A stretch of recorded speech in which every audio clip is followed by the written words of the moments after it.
morning, Soft Power Universe.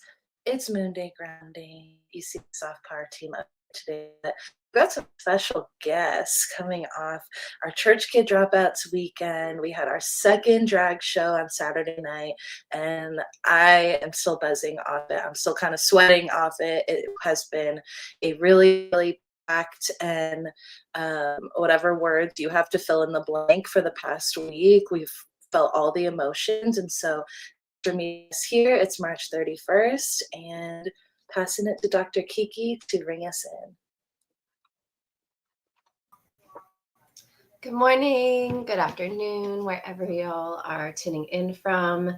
I'm definitely feeling that energy from this weekend, Church Kid Dropouts. It was incredible to see the performances and so many community drag debuts that we had on the stage. It was just really incredible to it's like hard to call them debuts as Tim and Nathaniel and Lunacy, Siobhan kept saying the other night.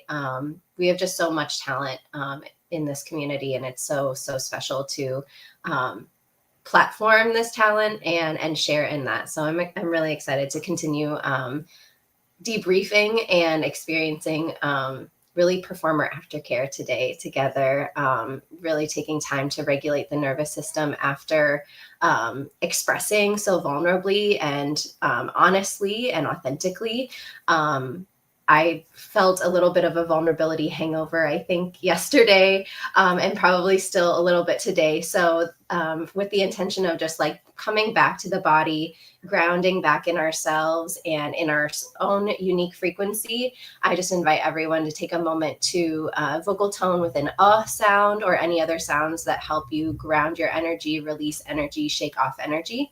And we do 3 tones to harmonize our frequency. So I invite you to sing in unison the first tone and then harmonize on the second and third. So wherever you're at, just inviting you to release and exhale all of your air out so that we can take a nice fresh breath all together. So sipping through a straw, inhaling.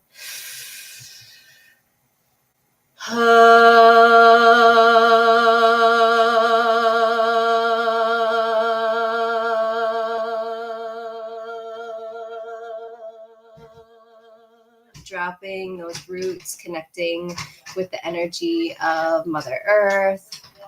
And now taking in another inhale. And exhaling. Had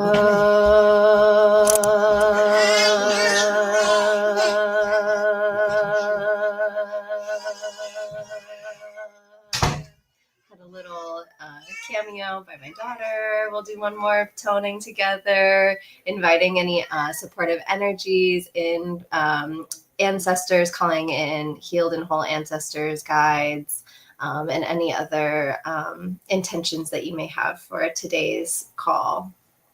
Breathing in together.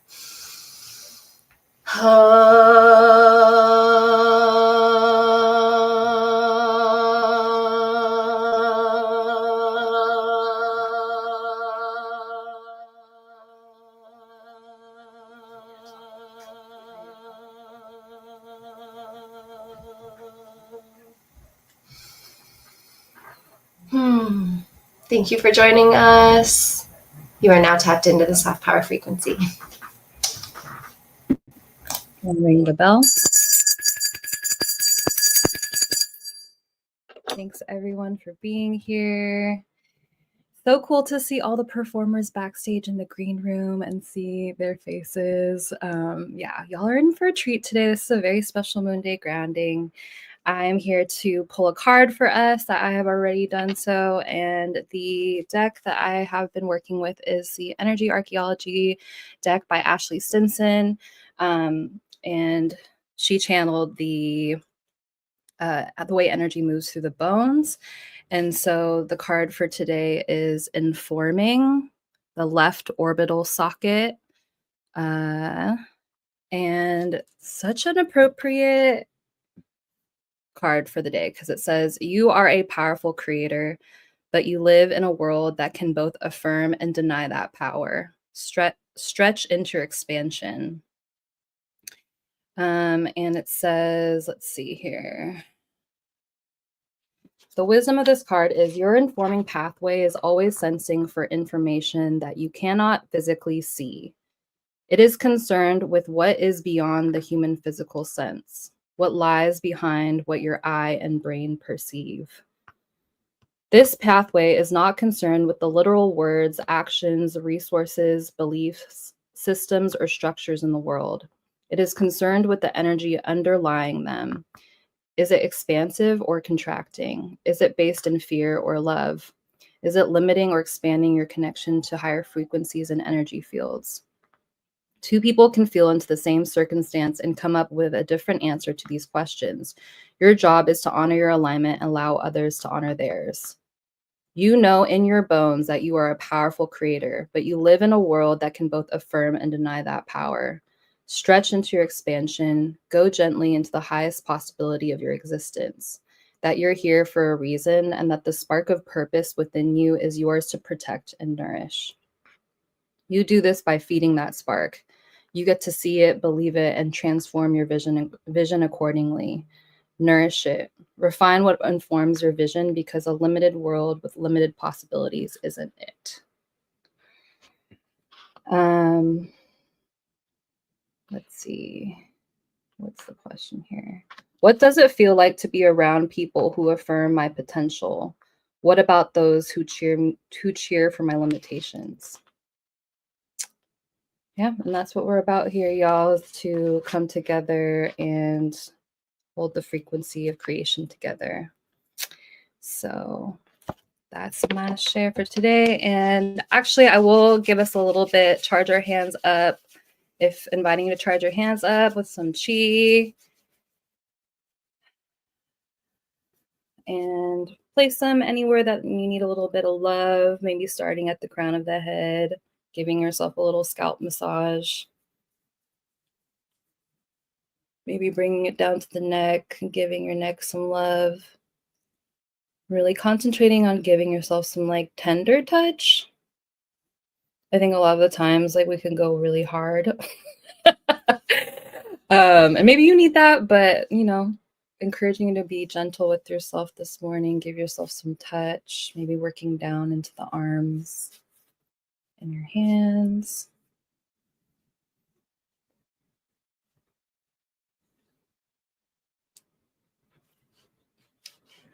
Saying hello to the belly, perhaps. And maybe working down our legs.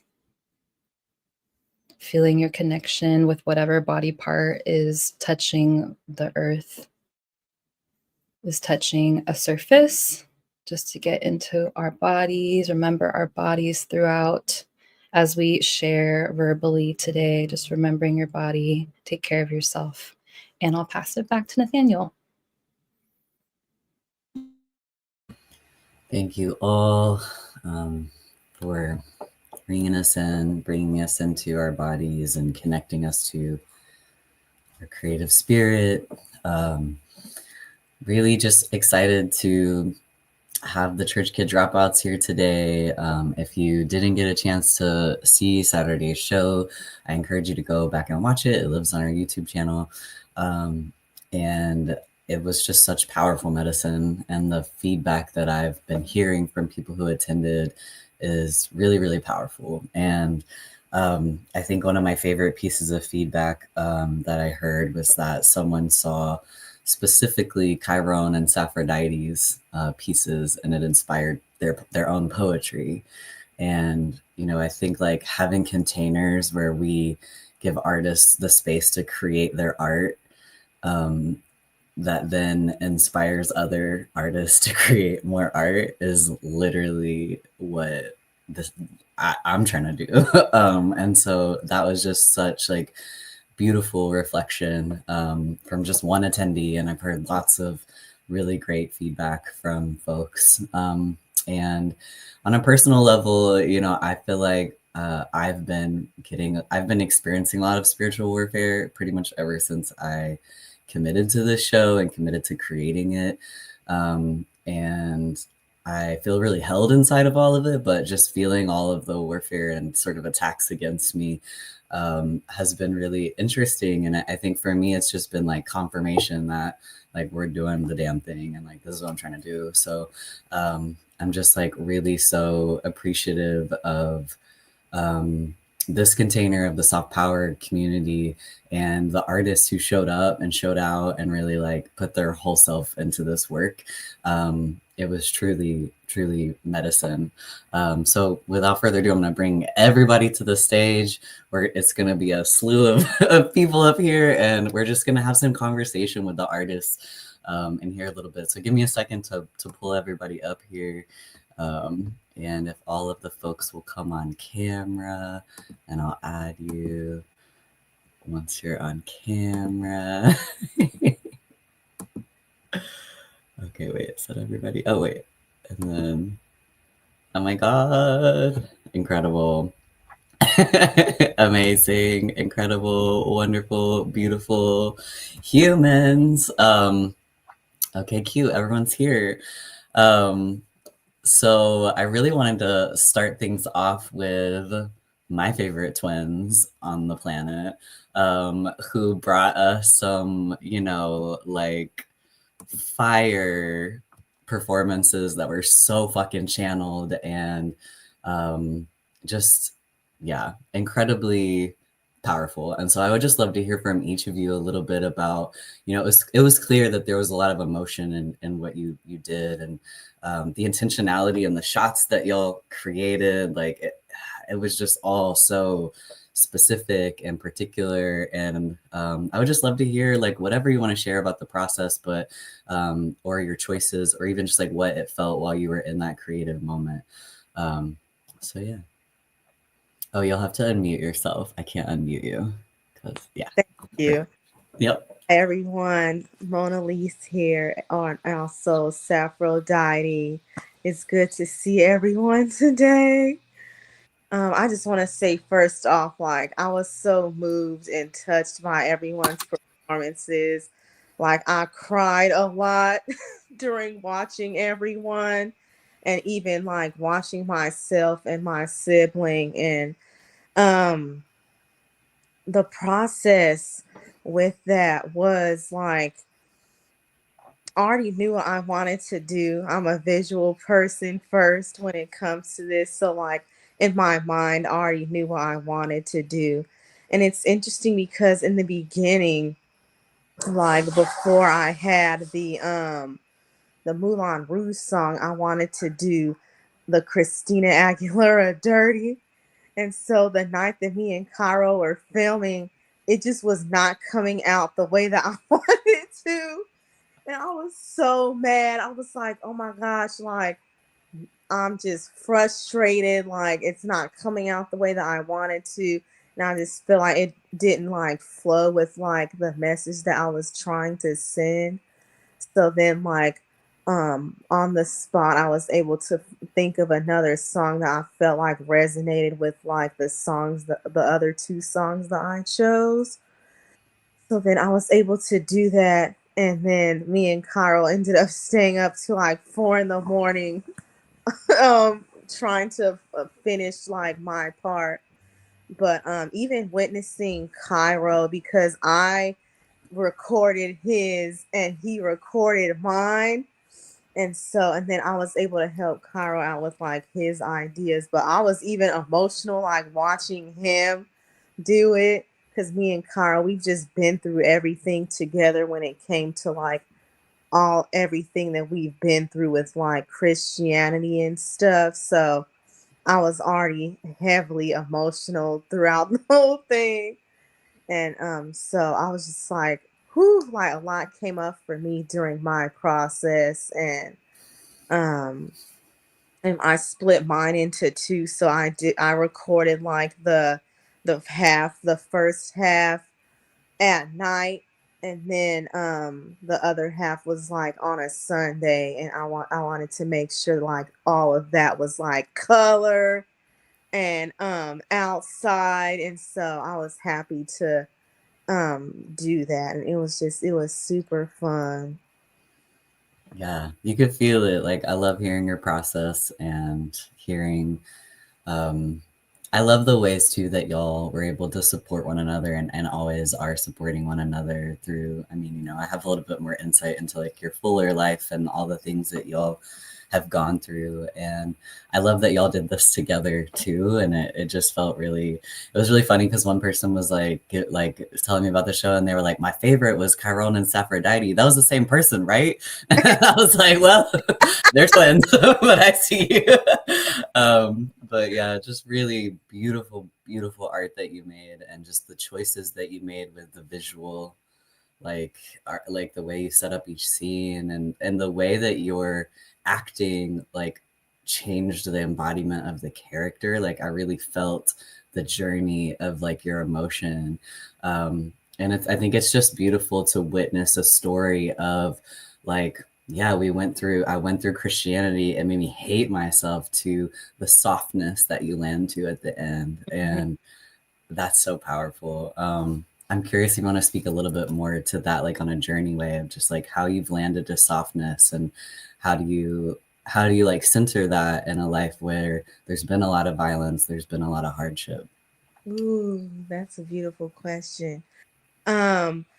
It took me a long time to get to softness, but I feel like I've always been a soft person. Like I it was always hard for me to be an angry person. And so I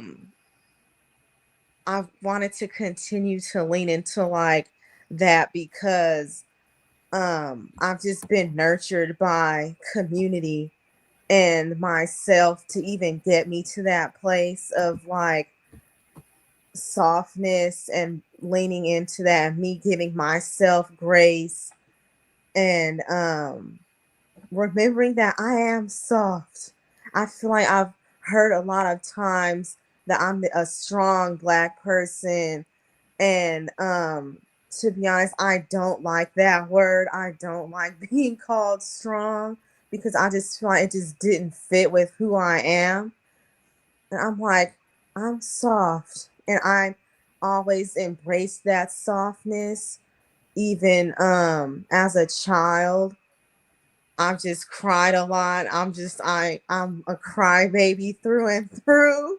And so I always wanted to make sure that that's always a part of me. Hmm. And even with everything that I've been through, I've always stayed soft. And yeah, it's just a part of who I am, and I never want to forget that part of me. Hmm. Thank you. It's beautiful, and it's like beautiful to witness, and there's so much power in your softness, and the ways that you commit to your own softness. Like even just hearing you record on Sunday, and I'm like, I know Sundays are love days for you, and that's like a giving Yes. pour love into yourself. And so like the ways that you maintain commitment to yourself and pouring into yourself to like, keep that is really felt. So thank you. How can people stay in touch with you, know about what you're doing, support your work moving forward? Yes, you can stay in touch with me on Instagram. My Instagram is Nalise Rose, and it's Naliese Rose Rose. So yes. Amazing. Yay. Thank you so much. Good morning, everyone. Cairo here. I'm just very grateful to just see everyone again and have this debrief. It's so amazing to see the contrast between Rose and I's embodiment of like how we show up.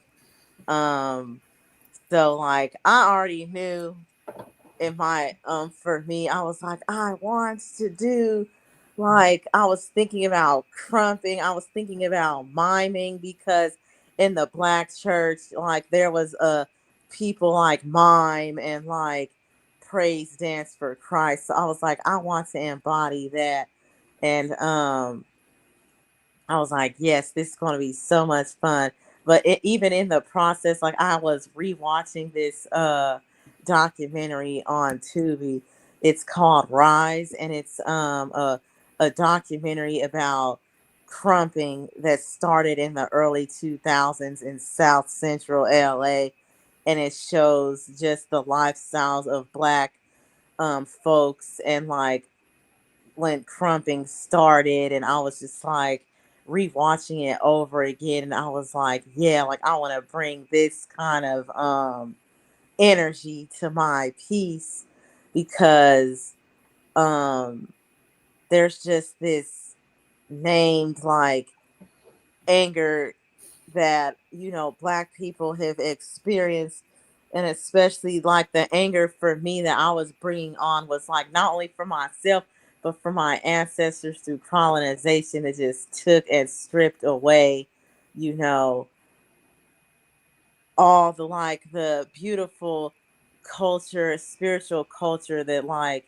Black people have, and you know, in indoctrinating our communities with Christianity, and how I'm like, it's just his put us so far from who we are, and knowing that through my experience, that like being growing up a Christian really had me with this inner turmoil of just self hatred, and like being like, I love God and the Lord, but like I don't like myself. Like, what the heck is this? And that's why that part of like the stripping of myself and like screaming into the camera, and like I was just, to be honest, the visuals, like I had no idea what I was going to do. So with the help of Rose, like we were able to collaborate together. So it felt really good to do that, but I really wanted to just embody that rage um that I just feel. And as you can see, Rose is the softer one, and I am more comfortable with showing like my anger. I've always been like that. So it's just seeing the contrast between Rose and I, and how we show up, and like it's just so different. I love that we both honor our individuality in that. So like even with their help, I was able to, you know, come up with this wonderful piece. So like, yeah, I was just really glad to have that support, and being able to just channel that. And you did. Yeah.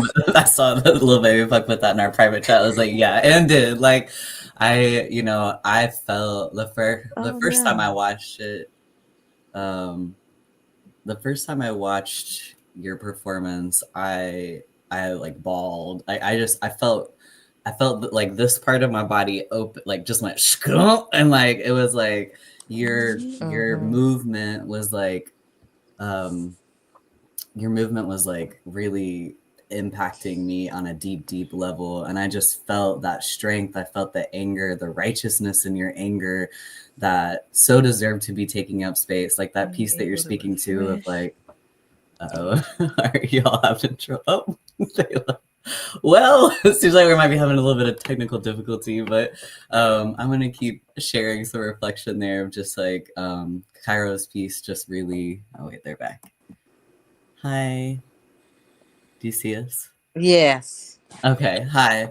But so what I was sharing was just that your piece like literally like opened me up, and I could feel like medicine going into the like into my heart, into my like solar plexus. Like I could feel that happening. And I'm just thinking about the intention you said of like, I'm letting out my rage that is being carried as me as a Black person in this society and all my ancestors. Like it's like I could feel that through line of power just like straight through into me. And I'm sure other people felt that as well, like such powerful medicine. And when I think about your art, and like, I've gotten to see a couple of your plays, and I've gotten to see you act, I've gotten to see you write, and you always have this effect on me, like at least where it's so like visceral, like the feeling I have when I'm in the presence of your art. And so I'm just so grateful that you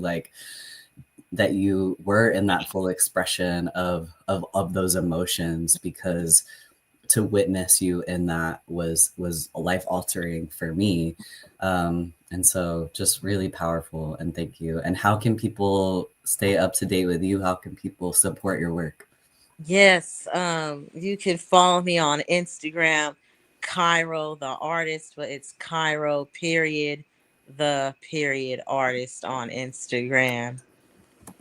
Awesome. Thank you so much. Yes, thank you. So grateful for you.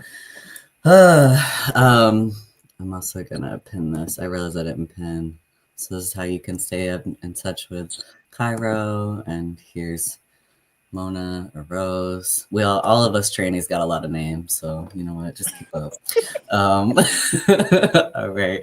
All right. I'm gonna invite Jamae to the main stage.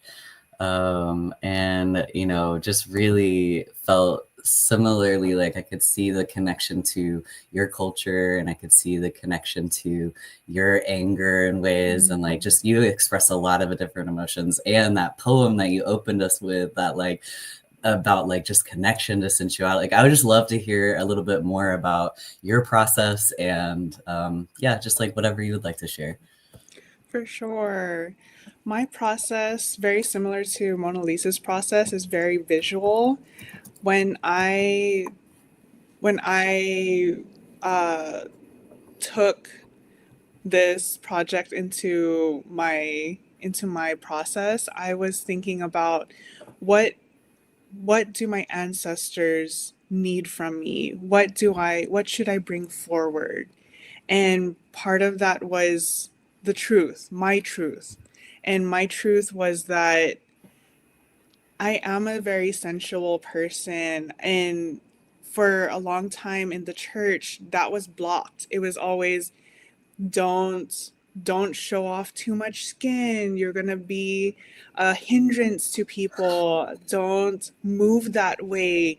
You're going to lead people into temptation. And so the prayer was, yes, please lead me into temptation, because that's where my power is. That's where I feel the most in my strength. So yeah, with bringing my ancestors forward, I was also trying to remind my fellow Kababayans, specifically my fellow Filipinx Filipinas, that we have that strength too, and that we we are not the submissive, we are not the cowering, we're not the ever people pleasing people, but we are the powerful in our culture. And yeah, my process evolved around that. Yeah, you could feel it. I mean, I loved like even just from the beginning, and the song choices of to like that shared that journey as much as the visuals did as well. And seeing kind of from that space of like fetishization to like just full embodiment of power, and like accepting that ancestral power that like binds you. That story was so, I mean, it was felt, it was told, it was beautiful. And so yeah, that was really, really felt. I would love to know, similarly, like how can people, what's some of the art that you're up to in the world, and how can people stay, in touch with that, and be a part of that? Definitely. I am writing books and poetry, as well as creating more movement pieces, and people can stay in touch and follow the journey at Instagram at Jamae Sab. That's JAMAESAB. Cool. Thank you so much. And yeah, I mean, your poem at the beginning, your prayer was so beautiful. So I can't wait to check out more of your poetry, and I'm sure other folks are excited to do that as well. Is there anything else you would like to share about the art, or anything else that resonated, or yeah? I feel like everyone's art resonated with me, and it felt like it was a reflection of what was happening inside me too. It was a very much a breaking open and a filling in and a nourishment of Mm. of of everything. Yeah, definitely. Full agree. Full agree. Well, thank you so much. Like, truly, truly beautiful message. Felt received. I think I saw someone put that, Dr. Kiki. So yeah, thank you for sharing your art with us. And everyone give your virtual kudos to Jamae. Yeah, love it, love it, love it. All right. I'm gonna bring Lil Baby Pug to the stage to share. My sister. Yeah, tell us about your art. Tell us about what's resonating from your process, your experience, what you were working through. Sure. Um, I first would like to say I feel like I have a lot to say. And thank you in advance for the time and space and just like holding me, because this has been a very emotional process for me. And I feel like that might also include right now. um, so I'll share some like loose thoughts, and then I actually like reflected and wrote a bit this morning that I'd like to just read from. So my loose thoughts were, holy fucking shit. I am like just really gagged. Like, we really did that. And I can't believe that I had the opportunity to participate in this, and like see my own self art and creation in the same space that I see all of your art and creation and selves, because I was like, oh my God, everybody is so good. Like, I was losing my mind in the public library, yes, that I was watching this presentation at, that I was like, children, don't walk past. There is ass on the screen. But yeah, just truly, I had to watch it in 2 parts. I finished it yesterday because I had to work, and I'm glad that I like took the time to like finish watching it, because from beginning to end, just the messaging, the flow of it, the energy, all of it was really, like a lot of us have said, really powerful, really impactful. This has definitely been an experience that has changed me. Like, this is like a mark point for me. And the last loose thing I'll share is that I really relate to a lot of the things a lot of you have already shared about your experiences, with Christianity, with yourself, and the things that you hope to express and communicate, are things that I too would like to express and communicate, in general. And so, okay, I think that's all I want to briefly say. And now I have even more words. So I'm just going to read from my screen, and I can't see any of your facial expressions. I am autistic. I'm just going to stare at this and not you. Something I'm really reflecting about in retrospect and leading up to the performance was how fucking difficult visibility and perception is for me.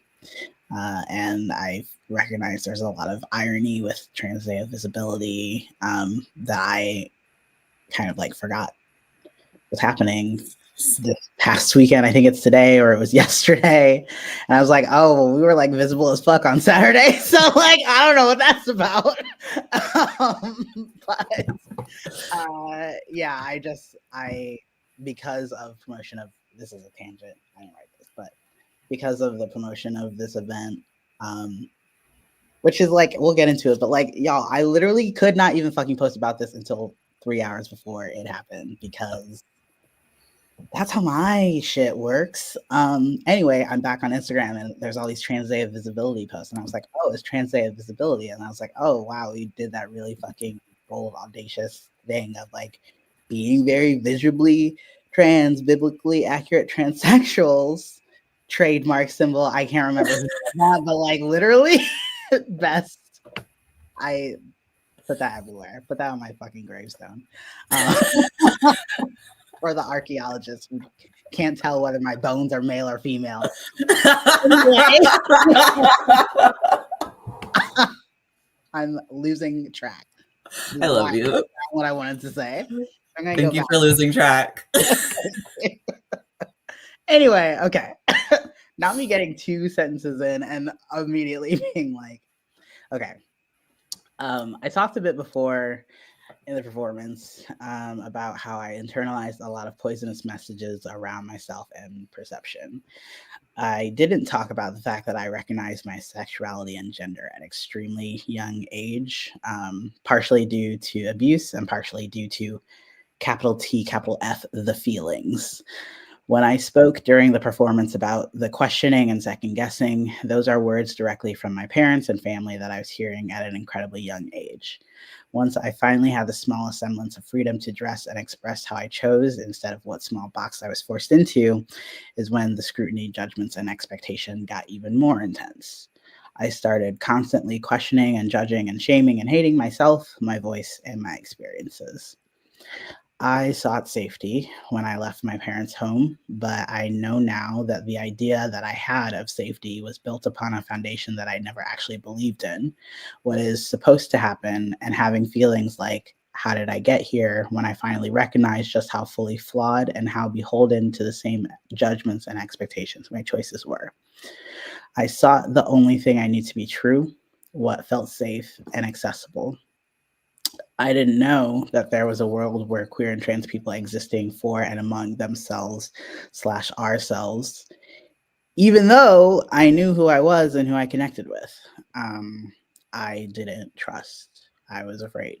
And I have lived the past 33 years of my life, but more specifically, the past 15 years in that same small box that I thought I left when I left my parents' home.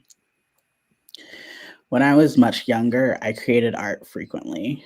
Over the years, the more trapped into my head I became, the more loath I was to express what roiled inside of me. My voice was not welcomed. My expressions were encouraged when they could be lucrative. My art has often been myself, and I have not ever felt connected to creating solely for financial gain. I've withdrawn and removed myself from the platforms and mediums that I enjoyed creating, and because of this tension, I felt this dissatisfaction, this awareness of the hollowness of what I was creating or the spaces that it was being created in. I have longed for the confidence, freedom, comfort, and other words that I can't think of that would allow me to capital C create again. Working on this video was a start of that for me. The gentle guidance, encouragement, and reassurance, the flexibility with timing, the structure and organization, the collaborative independence, the explicit directive to be sexy and weird and myself and to have fun with it. There's a lot more to say, but I was losing steam when I was writing this, so I'll get back to my point of the difficulty of visibility. I have had such difficulty seeing myself for my entire life.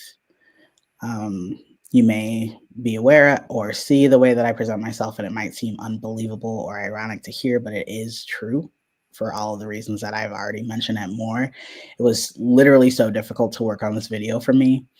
I had so much doubt and fear and dread, anxiety, like physical symptoms leading up to this performance and during every step of the process.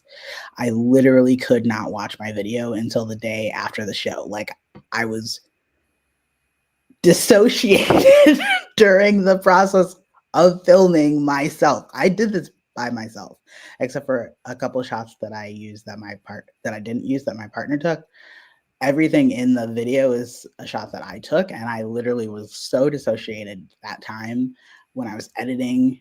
I could not make, I was like, I'm really practiced at glazing my eyes over, so I was like not looking at the footage as I was editing it. During the live events, I tried to watch it and I couldn't. Like, I was joking, but also not, when I was saying during the event that I was like hiding my eyes and physically recoiling from the screen because it was really painful. And I literally couldn't watch the video until the day after the show when I finished it. And I went back in the recording to watch my video. And I asked myself to pretend like I didn't know who I was or didn't know what to expect and to just experience it, which was really difficult and I wasn't fully successful at it. The dissonance between what I felt in the moment of the show and leading up to it, which was like sheer terror, embarrassment, shyness, but also like this desire to be like seen and recognized. And what I received, which was like total loving kindness, is really jarring. Um, for the first time, I made something that is close to being true. And people were literally so fucking here for it. And I'm hopeful for a day where I too can be so fucking here for my own self, like I was for each other performer. I'm grateful and humbled and so pleased and in awe of what we created together. I want to express this out loud because it's been where I've been sitting this whole weekend, just rolling this experience around in my brain. This experience in full has taught me so much and feels like the lights that I had been following for some years now have turned into kind of a blazing torch. I feel like I truly cannot go back to what I was doing, what I was feeling. I appreciate everything about this experience, and I'm so grateful for the ability to ramp up into and down out of this moment. And the last thing that I wrote after the fact, but I want to touch on is things I'm excited about and inspired by, like having been a part of this process, having seen everyone's work, really inspired by the range. It's been years since I've created a video project, and I never once have made a project focused on myself in such a way. And I really like when I talk about the physical difficulty of editing and working on this, there's also like conceptualizing and planning and things like that. Like, I think there were things that I wanted to express that I felt unable to. I kind of reached for what I knew how to do, which is like, get back to reading. Framing, composition, choreography choices, and feelings to emulate. This performance was vulnerable, but also still a practice of deflection. This was also still a practice for others rather than for myself fully. Or like not in a balanced way. It was more for other people than myself. It was more like, this is what I'm supposed to do. This is what drag is supposed to look like. And I know, Tim, we worked on this, but like, I'm still trying to like find ways to be more true in my expression. And this video project was the first step of that. I hope I can tap more into my vision in the future. I would like to find more nuance in my communication. I feel like I really resonate with what Jamae shared around like sensuality. And for me, like my sexuality and sexual expression, it's kind of like a bottle that's been like shaken up and it's just like exploding everywhere. Like, that's why it was just like hard cut to ass, because like I couldn't, I was like, I want to shake my ass, but like, I'm so scared about it, but I really want to do it. But like, and that's always been the push and pull is like, you know, and like for the first time, I'm like creating something that is actually like for people who fucking get it. They want the ass, right? And so it's like, I've been so afraid of like, can I do this? Can I really like put my ass out there? Even though I really want to, but like, what is everybody gonna think, you know? And it's not even like what's everybody gonna think, but it's just like the bullshit, the weight, the bricks on my brain. And so I'm just like, yeah, that's why I say it's like a bottle that's been shaken up, because I was like, I really want to put this out there, but like I can't do it with subtlety. Like it just has to be done. So now that it's done, it's like, all right, now I can be, I got the scary part out. Now I can like really like craft something with delicacy. But yeah, those are my thoughts and feelings. Trademark single. Wow. Thank you for listening to me. I love you so much. You had me crying on the live stream, homie. And watch that. I was definitely not looking at the screen. So that's how I live my life. Is like I'm gonna go back and watch this and be like, ah, yes, this is how I sound. This is how I operate. Yeah, I relate to that. Like, I can't, when I go back and watch it, I'm like fast forwarding through me talking every time. I'm like, I don't like hear my voice. So I really relate to that. But I think one thing I'm forever impressed by you as being your friend and someone who deeply is obsessed with you is just the ways that like you always name all this fear and you name all these things, but then I just like watch you do it anyway. And that is so powerful. Like, you know, it's like these ways you're like, I was so oppressed to hate myself and all these things. And it's like, and you were still out here being like a queer person pretty young. Like you were still like putting all these holes in your faces and gauging your ears. And like, you know, so it's like, I like, it's just interesting to always hear you talk about that inner conflict because what I watch you still do anyway is so brave. Like you're so brave. And so I hear you that the fear is there. And I watch it not hold you back every time, even as much as you may grapple with it. And to see you come out with like a beautiful product of like one of the pieces that there were so many feedbacks I got from different people, but one of the things was like the queers loved the ass. And I was like, yeah, like the queers want ass. So like thank you for bringing the ass. I saw Midori while you were talking to like say like I want ass. And I was like, yeah, like we all want the ass. The ass was delicious.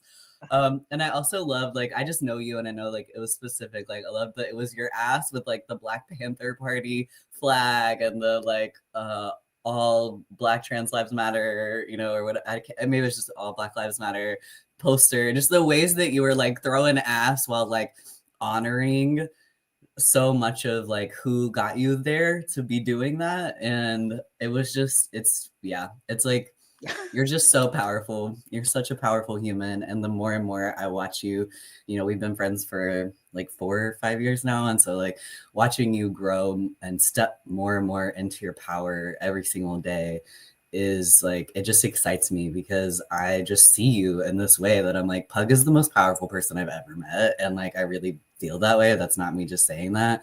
And so seeing you like grab these moments and like step into it just like excites the hell out of me. And I'm just excited that this is just the beginning of your drag journey and your video making journey. I see you have a little website handle question mark underneath. Do you want to tell us about that? Yeah, I launched it recently after literally having a plain text homepage for 2 years. Now it actually looks like something. So yeah, you can go to www.haley.gay to check me out. And right now it literally is just a picture of me and a couple sentences, but my intention is to add my art and other works there.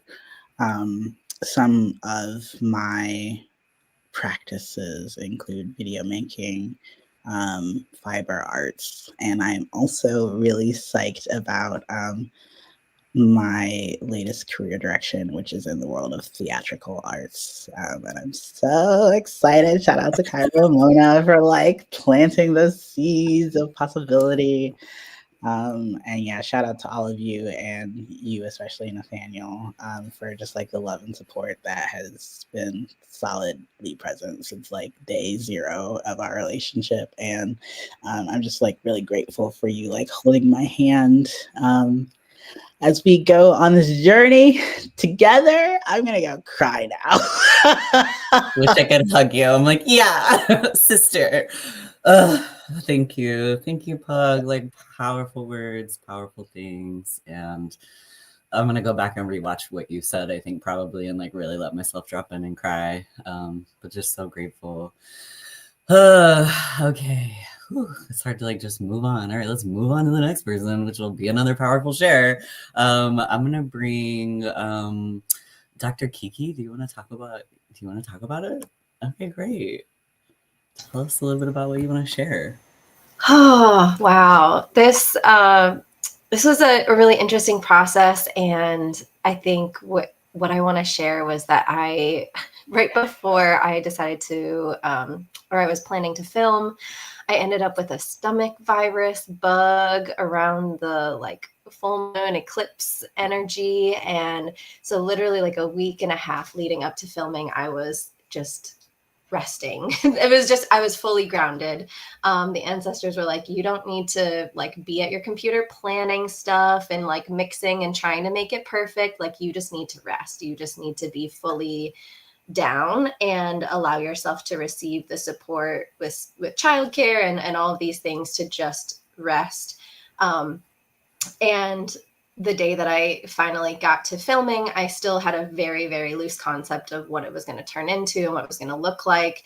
I had no idea if I was going to get the right angles. A lot of the messaging was about the mirrors and reflections, and I've heard that kind of shared a little bit today too. And that's something that I've really struggled with in my life, being a transracial adoptee and not having my culture and my genetics mirrored back to me through my childhood.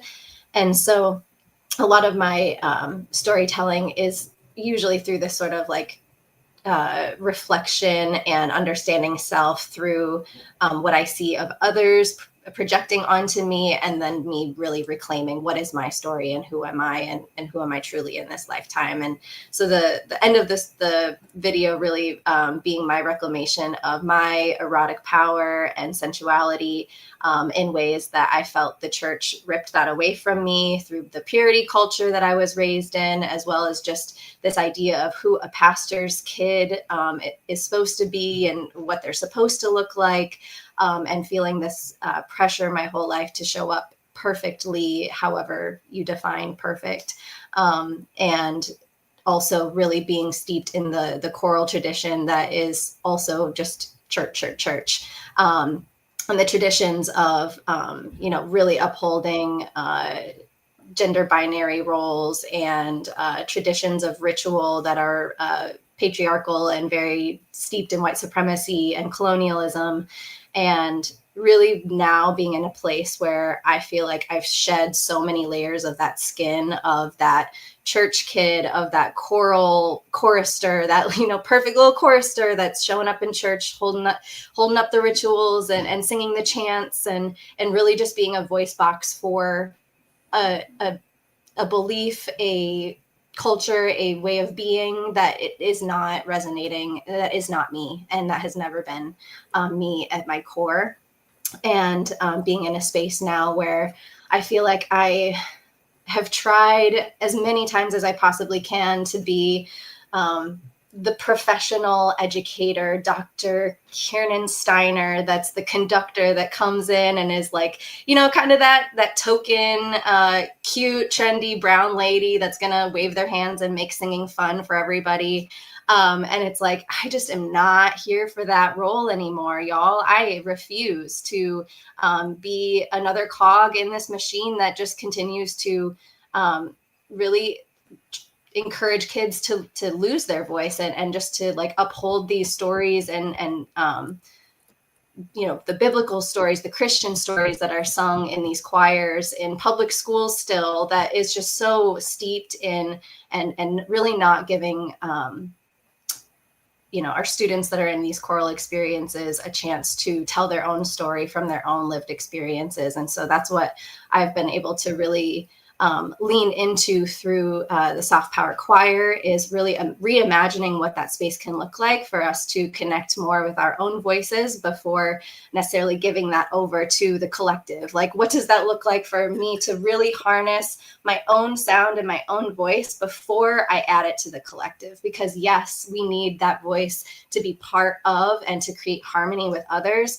But if you don't know what the sound of your own voice is, it's really hard to harmonize in a way that doesn't feel dissonant to just who you are authentically at your core. And so I think that's where I am just so amazed by this opportunity to turn the camera on myself. as a conductor, I'm used to just showing everyone my butt. I am showing my ass all the time as a conductor. But in this sense, turning the camera on me and being the center of attention and taking the spotlight and saying that my Chiron is also in where my sun is in the 4th house. And so I've always kind of like moved out of the way. Like, yes, I will be in the arts and I will take, some of that attention, but like also I will be in the shadows and look at everybody else.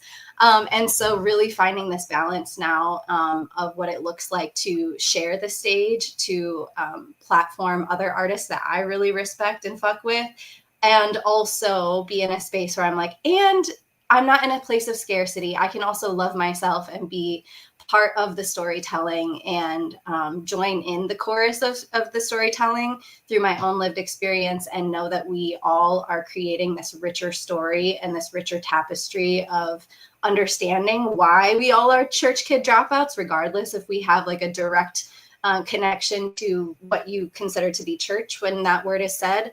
And I just think that's so incredibly beautiful. And the stories that I've heard today just continue to deepen my gratitude for this experience and this community.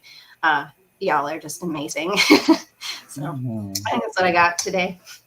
Yeah, thank you so much. I resonate with a lot of that, and I saw a lot of head nodding, so I think a lot of folks do as well. And just really feeling that piece on the early soul severance that like colonial Christianity creates from like your own identity and your sense of self. And like I'm someone who did not find my queerness until my mid-20s and my transness till I was 30. And for me to like finding my voice and finding my truth has been such a long journey because of how committed and accepting I was of the truth that I am so unworthy and sinful. Like that resonated with me so deeply. And that's the part of Christianity that like I just really was able to hold on to. Is like, yeah, I am a wretch, not a wrench. I'm a wrench too, I guess. But I am a wretch, and like I have to be saved because I am so disgusting. And like that was such an easy narrative for me to like accept and hold. And just, yeah, like I'm thinking back to Mona's spot and their performance where they're like, the church made me hate myself. I'm like, yeah, and I was so comfortable there. Like I felt really safe hating myself. And what has actually felt hard is like turning the camera on myself, right? And even still, my role is often like, like I like to put other people on, and I like to create the space for other people to shine. And even for this performance, like I almost didn't do it. Like I almost was like, it's fine. I'll just be a host and producer because I just can't put this together. And so to really come to this space of like working through that as well and being like, no, like this is literally my story. This is why this like we co-created this theme for a reason. And so I'm just grateful to like see you as a mirror. So much of what you share and so much of your art really just deeply resonates. And yeah, I just really appreciate you and all that you bring. And join the Soft Power Choir and get a taste of Dr. Kiki's medicine to help you connect to your own inner voice and inner truth. It's a beautiful space, and yeah, just so grateful you hold it. I'm going to briefly bring Midori to the stage to lead us in a little bit of a somatic practice to ground a little bit. Since we're going to keep going, we're going to go a little over this hour because we really want to hear from everybody. So let's do a little bit of body grounding. Thank you, Nathaniel. Thank you, everyone, for your shares. I just want to ground us because there's been so much, potency and vulnerability. So just bringing awareness to your body. If you maybe need to wiggle out a little bit of energy, I like to kind of shake my hands if you're sitting, or you can maybe express through sound, a little shaking the hands up and down. I see Dandy's doing some neck back and forth. Like, I don't want to put you on spotlight, but you, the somatic practitioner, is doing what you need. So let's maybe mirror Dandy here with some neck rotation. And then you can kind of do a clockwork. Really move slowly though, like be really gentle with your body. You don't have to like crick your neck hard, but that is really maybe switching the motion to the other direction. Taking some deep breaths from the belly all the way down into your seat, all the way, letting your belly expand at your waistline, relaxing the belly.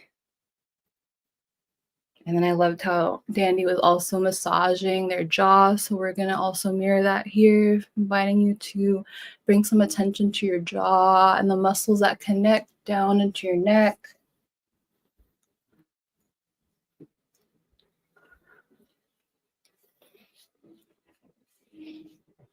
And just taking a breath here together, releasing with an exhale. I'll turn it back to Nathaniel. Thank you, Midori. Needed that. And since they've already been spotlighted a little bit, let's bring Dandy to the stage to talk a little bit about who you are and what this was like for you and what you want to share around this. Yeah. First, I just want to express gratitude to everyone here and who also shared and who made this possible. This space is just really fucking cool. I was surprised by, this isn't where I was going to start talking, but since we like somatically transitioned, this process was just so informed for my like somatic practice and how I've learned to learn how my body wants to learn and how it wants to play, and to like trust and listen and follow those instincts. Especially since like so much of my journey with unlearning Christianity is about recognizing that I don't need an intercessor or intermediary to access my divinity. And what happens in our somas and in our bodies and in our magic when we place authority as like an external source rather than like trusting our own tissues and our own data of what is true and being in a deep inquiry of like, who gets to override what my body says? Like, I need to be really clear on what voices and what like bricks or illusions or like authority figures are stepping in to override what I know and can feel in my tissues, and being really clear on that for myself in regaining that. And so a lot of how I practiced making this video was like the end result of so many like invisible reps that I've done, because the body learns on yes, and the body learns in practice, and like building up enough reps in practice to be able to take new actions under the same pressures and to like build up and control what pressure am I practicing at? Like, what are realistically the current conditions? How can I get bigger? How can I get smaller? And like letting myself learn in like waves and like over time and with repetition. And something that came up for me a lot during my unbaptism when I went back in to study the Bible, I pulled like all the verses there about like heathens, pagans, witches, like, and pretty much started trying to do and get clear on everything it said not to do. And it said like, don't pray in repetitions like the heathens do, destroy all their altars that are like on hillsides and mountains. And like, I wanted it to be outside. And so just visualizing these invisible reps of the ways that I have been able to get in my body and to give myself a lot of chances to practice under varying pressure. So I started recording myself, no makeup, no costuming, just like in my kitchen, in my room, like what is like, if I had to do this right now, what's available to me? Because that's also so much of what I learned about like spell casting is like, what do you already have relationship with? Like what's in your altar, what's in your pantry is going to be the best spell. And so it gave me a lot of feedback, and just like in my training, as I'm becoming a somatics coach, I'm like in a deep study of body and my body and what can other bodies learn off of what my body permissions, because we're all set up with these like mirror neurons and to be in community and like at a quantum level, this like universe mirroring of like, can you physically learn this freedom off of my freedom? And like, can I fill myself up with myself all the way as like one of the best forms of like spiritual defense and protection? And so like, I was in a deep grieving process making this video, watching myself and watching all the takes where I could like see myself lose my ground, or like just in what I'm trained to watch myself and other bodies do somatically, of like, I can see those moments when I lose it, and like trying to do that dance of like permissioning being a beginner, and like, yeah, losing your ground means that you did something new. Like the stakes were high, that's part of it. And so, yeah, I was going to say no to doing this because I was like, I have 2.5 weeks. I've never put on drag makeup. I have no costumes. I'm scared as hell. I don't have time for this. And then it was like church kid dropouts, and it was digital. And I was like, I can't, this got handed to me on a silver fucking platter. I got to say yes to this one. And so the way that my OCD also makes it really tricky. And like the multiplicity that I kind of mentioned makes it very tricky for me to like execute on any idea and trust that it's enough or the right one, which I won't get into, but will write about more later, of like some of the first recordings of OCD are under a condition called scrupulosity, which was first recorded under like Christian church practices. And I don't want to get into that because I don't really agree with like the DSMV and like the way that we're structuring things. But this essence of like, there's a deep link between Christianity and OCD, and like me trusting myself enough to be like, okay, what are my choices here? And I really tried to treat this video and this project in the way that I learned how to tend an altar. And it's like, okay, what are the edges? Like, it doesn't have to be everything. I can't do everything. I'm responsible for what is in this frame, what's included, what's not included. And yeah, just a lot of reps and a lot of practice and a lot of like doing it wrong and trying to magnify the parts that I did wrong is something that helps me a lot in my creative practice of like, oh, that's a mistake. How can I make it bigger now that it's here? Like, how does it belong? So I'll stop talking. Wow, that a whole word, so much medicine in everything that you shared, and just the ways that you moved through your reclamation of your body and soul from these forces is like inspiring for me personally.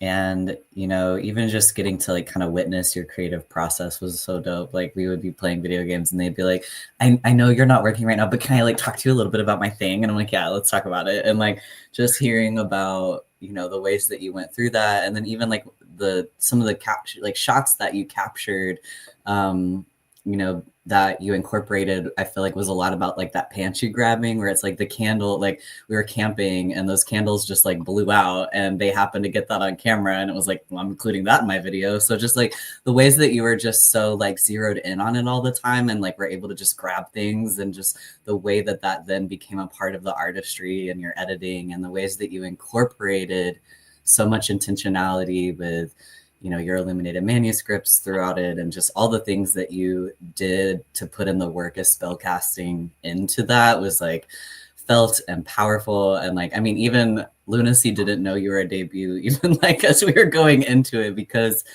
and that's just how you show up as a human. Like you put someone, you're so, I witness you so invested in your integrity and doing things in a way that like makes sense and is going to be powerful and is going to be embodied, and that really just shined through. And so I'm just grateful that you said yes, and like said no to the doubts and said yes to yourself and created this art, because it's fucking dope, mommy. So also you're a somatics coach and you do a lot of other cool stuff and you make cool art. How can people know about that? Yeah, I am doing a big somatics away from building my website, but I will be moving towards building that. But in the meantime, I'm on Instagram at Subaru Retrograde, and yeah, I'm up to art and somatics and hopefully some more drag. Hell yeah, brother. All right. I love it. I love it. Thank you so much. All right, I'm gonna bring Papi Yuki to the stage. Talk a little bit about her process and performance. The cutie pie. Hola, arigato, hey. Yeah, well, first of all, welcome. Hello. Hi, everyone. I definitely am so grateful for the opportunity. Everyone definitely came and slayed, and it was just super powerful, super potent. And even through this conversation, I'm making a lot of connections right now about the like how you Nathaniel's been saying, but like with this curse breaking and just like really just like dismantling the spell that Christianity and for me specifically, I feel like Catholicism because that's where a lot of like since I'm Latino, like that's where a lot of my heritage comes from, especially from like Spain and like that side. And so I just been making a lot of connections and feeling it too in my body right now, like through this whole conversation of where there's still a lot to kind of dive into and digress, both through I feel like my bloodline, but I know in shamanic work I also believe in a lot in past lives. So it's like also the lives that the trauma of like, you know, if we were burned at the stake or if we were a colonizer in another life or just like all those things. It's like, oh, it's getting hot while talking about this because like, sorry, I'm gonna like put this up. And so I'm really enjoying this conversation and the way this is all unfolding and just really making these connections. And for me, this was definitely a very difficult process. I honestly was very tempted many times to not do it. I was experiencing it was interesting because when I first saw the theme right away, the way that Mona and Jamae said, like visually, like everything came together. I knew right away I wanted to do the Born This Way soundtrack. I wanted to like do Gaga. I wanted to do just like all of that.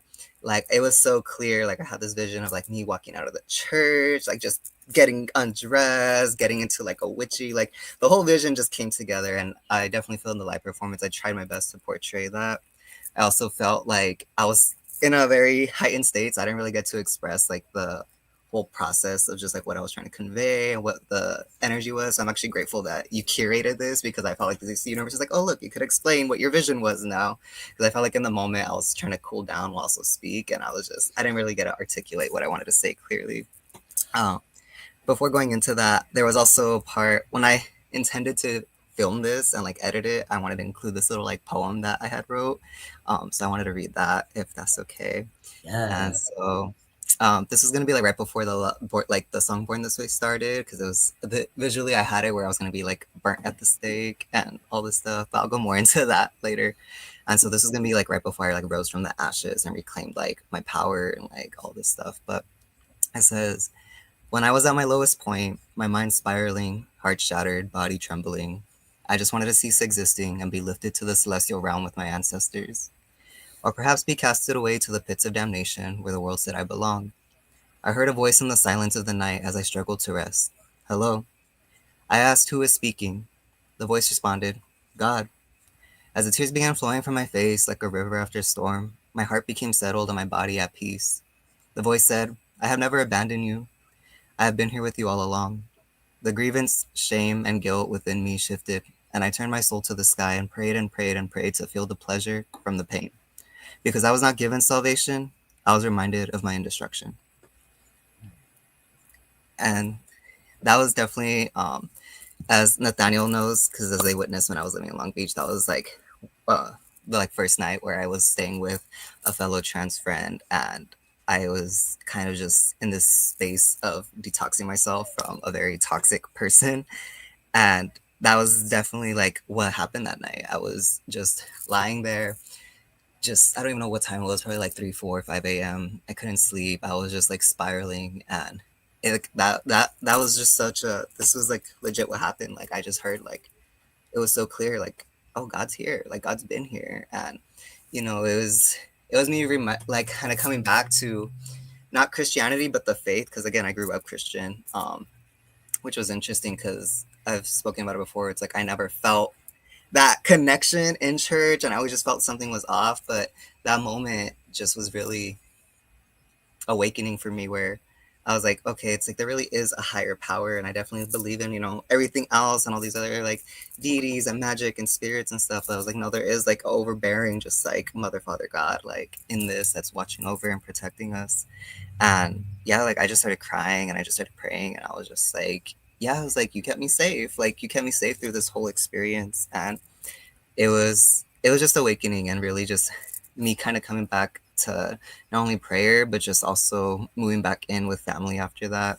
And, my grandma's very Catholic, always praying to her saints, always has her rosaries, and just like learning a bit more about Catholicism to honor more of my ancestors, because that was their faith, but also understanding that a lot of my, because I have Spain and then like indigenous Mexican. So it's like I have the colonial side, which was like Catholic, and then I have my indigenous ancestors, which were like shamanic. And so it's like kind of bridging that gap.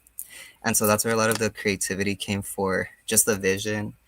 As I was saying too, because Born This Way, that was a very influential album, I say, for me and just a lot of people in the LGBTQ community, because that was one of the first CDs I actually got like physically. A friend had gifted it to me because they knew I was just a monster at the time. And it was sucked because I literally kept it hidden like in my house because I felt like I was gonna be judged so hard for my family if I like played it or if they saw it or like anything. And it made me so sad because all I ever wanted to do was play it and like just like sing it and dance to it and all these things. And so the first time I actually listened to the album after having it for like a month or two was actually at like after school one day when I was just like chilling. One of my teachers things. I was like, "Hey, do you mind if I like put the CD in?" And she made me stop it after like 2 or 3 songs. So she's like, "It's a little inappropriate. I'm sorry." And I was like, "Okay." I was like, it was just an interesting, but definitely like that album helped me want to understand more of just like my sexuality, who I was, because I grew up gay. And growing up in church, that's why it's like when I started the performance, I was in a more like mass presenting thing because I felt like, okay, it's like I always had to be boy, and my dad's very Christian. And whenever I spent weekends with my dad, it was like, it wasn't just like Sunday church. It was like we'd be at church like Friday, Saturday, Sunday, like just like doing events or doing things. And, um, my dad was very strict too, just kind of like we're in bed by like 7, 8 p.m. He's waking us up at like 5 or 6 a.m. to get ready for church. And I was just like, bro, like this sucks. And it was just, that was just like my life where it was just super like patriarchy and structure and routine and rigidness and masculinity and all these things. And, I just wanted to be free and dance and have fun and just like, and there would be a lot of times where I was being a bit more expressive. My dad would be like, "You gotta act like a man, you gotta act like a boy, like blah, blah, blah." And I was like, "I'm not a boy." And even in the church, like I hung out more with the girls than I did the boys. And, I also just felt never really like welcome from like the group of boys. And most of the boys were like sons of like the pastors and like, I guess like the popular kids, if you will. Like it was weird because I saw like that like dynamic in the church and I was just like, I don't like that. Like, it's like I could see that split where it's like, oh, like those are like that's the popular crowd of the kids. And like these are like the other like kids. And it just threw me off. I didn't really enjoy that. And in my church too, they had like kind of same with like dancing and praising. So it's like we had like a tambourine team, if you will. And so it's like, they'd always wear their dresses and play the tambourine and they had like these specific routines. And I wanted to join it so bad. Like I really wanted to be a part of it. And both my sisters, my older sister, my little sister were a part of it and they're both Aquarius. And so I would kind of learn the routines because they'd be practicing it at home. And it was just always so cute because they had like the like white flowing dresses and just like and it was so cute because the tambourines had ribbons on it and so like you could just see like the movement. It was just giving divine goddess, and so I really enjoyed it. And I actually felt inspired because there was this little like chaparrito boy who I knew. His name was Armando. We called him Mandito, but he joined it, and like it was so cute because I had never seen like a boy, and like it just like gave me like hope, and like I think I'd left the church before I got the courage to kind of join it, because a lot of like the other like hetero boys that were like the pastor sons, they were dancers, but they do a lot more like break dancing and pop locking, and they do that at like special events and stuff. And so I just felt like I never got to express myself in the church, even though I felt like there was a lot of opportunities to, just because I felt like I wouldn't be received or accepted. And so that's where I feel this inspired me, where it was just kind of like, that's why that beginning was like, okay, I started off masculine. And then like me wearing that white dress was kind of like, but inside of like, I want to be the tambourine girl and like be in my dress and be super feminine and just like be fun and playful. And then leaving the church and like, like becoming Wiccan and like learning about like witchcraft and like learning leaning into my shamanism and going that whole journey and spiral, coming back to just like realizing like, okay, I come from shamanic lineage. And, I feel like there was such a time frame where I just really was displaced of like where I felt with just like religion and who I was and what I'm meant to do and how I'm meant to show up. And eventually it's coming back to where I have my own faith now, and I have my own faith practice, and I read the Bible when I feel called. I do my prayers to like the saints, and like embodying that like Catholic side to, because I'm very eclectic, so it's like bridging that to what works for me, while also honoring both sides of my lineages, while also understanding that like there was a lot of genocide gone from one side of my lineage to the other, and understanding too a lot like how that is also brought in from like past lives, where it's like I only know like a fraction of the lives I've lived, so it's like there was a lot of lives where I was um I definitely was black in a lot of lives, but there were a lot of lives where it's like I was enslaved, and I was like I could really like I saw physically where taken from the land, brought over, forced to convert, like all that stuff, as a different race, but like still like that whole like patriarchy, colonialism, like forcing Christianity onto you. I've witnessed that like on a like it was interesting to experience that. So it's like understanding how there's so many different aspects to this, and I feel like this whole just curated event really, how Nathaniel was saying, is like really was curse breaking, and even through this whole conversation I'm still feeling a lot arise that I haven't worked through. And honestly, since the performance, there was so much like these past 2 days of integration have been like super like prophetic and just super grounding. And again, there was a lot of just creative blockages. I almost didn't do it. Originally I wanted to like film it and record it, and I had this whole just like Hollywood budget production of like how I wanted it to like go in my head. And then when it came time to finally like film and record, and I felt like I had the resources, just like nothing was just working for me. Like my mind, my energy was just like, I don't want to do this. Like I'm not feeling inspired. Like I don't know what it was. Also, it was also in the midst of just like the eclipse and equinox and retrograde, and I was just like, I'm feeling a lot of pressure from just energy right now, and just like I don't know. I was just feeling a lot of pressure from this when I felt like it didn't need to be that heavy for me. And I don't know. And then finally, when I had the inspiration and I was just like, okay, I'm a film, and I started getting everything ready and getting everything set up, my phone ran out of storage. So I couldn't even film. Like, and I have like a terabyte of storage on my phone. So I was like, there's no way I went through a whole terabyte of storage. Like, that's so insane. I've only had my phone like a year or two. So I was like, there's no way I went through that much. And so I'm like deleting like as much things as I can. And like no storage is clearing. So every time I try to film, it's like I couldn't get like 20 seconds in without it being like, oh, your storage is filled up. And I was like, great. And so I was like, maybe I could just make do with what I've already filmed.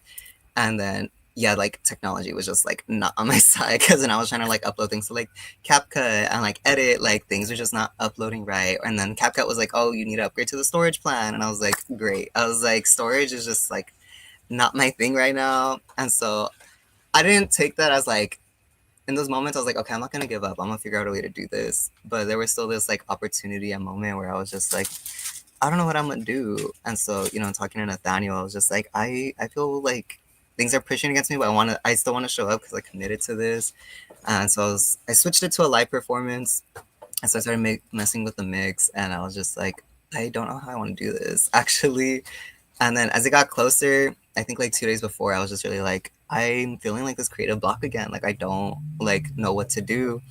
And then Nathaniel was like, okay, well, if you want, you could just do like a meditation or just like a reading or like something like guided, And I was like, okay, that made me feel more comfortable, because like, okay, I could still show up. I could show up like in my drag, and it's just like make it funny. So originally I was gonna do like a psychic hotline, like bruja skit, and like be there like chola and like do all these like things.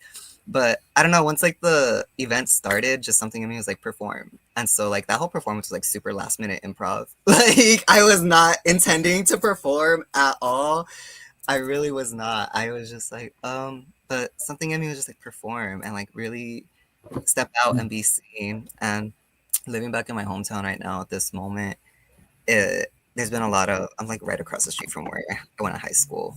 And I feel like not really inner child, but more inner teen work has been like surfacing up a lot. And as a teen in high school, I very much like I tried out for like cheer every year, and I didn't make it to my senior year because me and my coach like just had beef. And so there was like so many opportunities where I was really trying to be seen, or like really like show out. And I just felt like creatively, like I was always just told from just like the school system and teachers and like admin and stuff, when I was trying to like be wild and creative, they were just like, no, like you can't do that, like, and so I was just like, okay.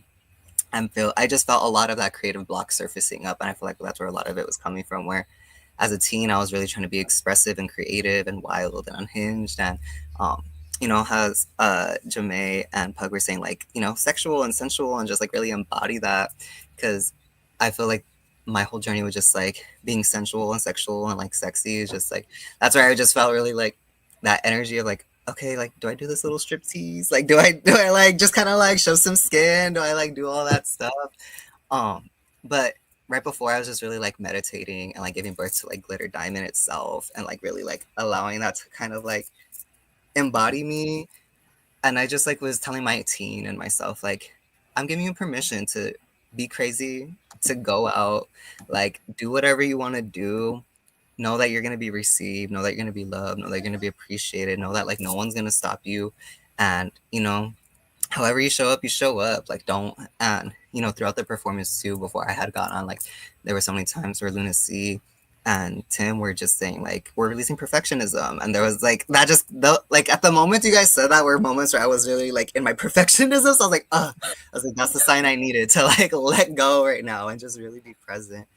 So it was definitely a whole experience, and definitely showing up was something I'm proud of, and something that I am glad that I kind of like pushed myself to do and push through like all the obstacles and boundaries. I'm glad that I had the support from Tim, and just also seeing everyone else show up in their authenticity and their creativity and in their alter ego, and just the way that it really inspired me, because after watching, I think, like the first two performances, I was really inspired. I was like, something in me was just like, just perform, because I already had the whole skit of what I was gonna do, but that just like switched like mentally. Something in me was like, no, perform. I'm also a Leo moon, so I think like that just like energy wanting to be like seen and perform was just really present. And so it was definitely an interesting experience. And this whole conversation again is just helping with the integration, and also helping me just make connections of where there's a lot of intersection of, with ancestry and colonialism, and just like both aspects of like my indigenous and my Spanish like colonizer ancestors, but also like my past lives where I was just like uprooted and taken, and like all these other aspects of lives that I've lived. And I'm really grateful for just this process and this integration, because it's helping me, I really feel, step into the power. And given just like the astrological energy right now, everything's aligning really beautifully. And so I'm really grateful for this experience, for showing up, and just for the soft power community and everyone showing up in their authenticity, because it gave me the courage and inspiration to show up. So thank you. Yay. Thank you, Poppy. I appreciate you sharing your process, and like just witnessing you. Like, you're such a intuitive channel, and so just the fact that became what your performance was, it just gave everything it needed to fucking give. And I mean, everybody was going wild when you were performing. Like, the chat was wild, the backstage people were wild, like and so I'm just so glad that you like pushed through and just continue to show up for yourself, even against all those things that were like, going against you. And just want to note that Poppy is a healer that has a lot of great offerings. They have a YouTube channel. Follow them on Instagram. It's right there underneath their name. And definitely tap into some of the spaces that they curate. I've had a lot of readings from Poppy over the last year or more, and been inside of her containers a few times. And I'm always just, I walk away with a lot of really important information that I needed to hear. So definitely recommend checking out her stuff. And thank you, Poppy. We love you so much. We're so glad you're a part of our community. All right. Yeah, I'm gonna bring Merrick to the stage to talk about a little about your performance and process, which was so fucking cool. And I can't wait to hear more. Yeah. Luckily for me, going last in authentic Piscean form, everyone's basically said like most of what I wanted to say, which makes it so much easier for me. So thank you all for having such congruous experiences as we share the soft power frequency. And it was absolutely transformative to immerse in the creative process of this project. Using tapping into what someone else had said about like more than one person, using what we had in our hands, to do more with what we have, to lean into the moreness of drag while, not making it unsustainable for ourselves. And that very much became thematic in a material sense with like zero budget and borrowing my mom's car and all that stuff. But also from like an energetic perspective, which I know other folks have shared, nuances around, health stuff, technical difficulties, because yay, Mercury in the retrograde, and all of that definitely came up while I was navigating health flare-ups of my own. And so I found myself with a very clear vision of what I was hoping to express overall, while simultaneously having to surrender in the process over and over with how I was going to do a shot, since I was filming everything myself, and how I was going to time this and do that, and going, oh, I have like no bandwidth to do anything today. So today is about recharging, resetting, and renegotiating. Okay, so how am I going to readjust everything I'll do the next day and the day after that? And so constantly reevaluating. And it became like a prayer in and of itself, because through all that, my anxiety was peaking. This is the biggest project I've done in years because of chronic illness. And so, finding the inspiration to do it and the energy was like a whole thing. And then having to go, oh, the vision has to compromise. And that's from like an intuitive, like I can't just steamroll through it like I might have done in the past, like I used to do with masking as femme, like I used to do with all the things that we were trying to put to bed in this container. And so being really honest with myself and trusting that source was going to come through, and source coming through again and again as I just started calling it my ground and flow. Instead of the former grind and hustle, I had to ground and flow. And I was repeatedly tapping into my somatic practices that I've been building over the last couple years, my prayer practices, my rituals, and even recording a lot of them as like role that I could use to interject into the project if I needed to. And just letting my life be the art as much as possible in a very vulnerable way. And doing all of it while trying to hide from my parents that I was doing this, because everything that we're doing has been a huge source of contention in the family my entire life. Several years ago, I actually went no contact with my parents for 3 years. And their rejection of me based on their relationship to Eastern Orthodoxy was a huge part of that. I had come out as non-binary at that point. I'd come out as queer.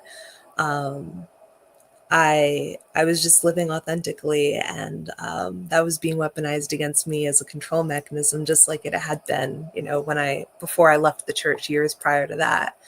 And so this whole project brought all of my triggers to the surface: mobility, spirituality, family, and resourcing, and everything that could have possibly come up did.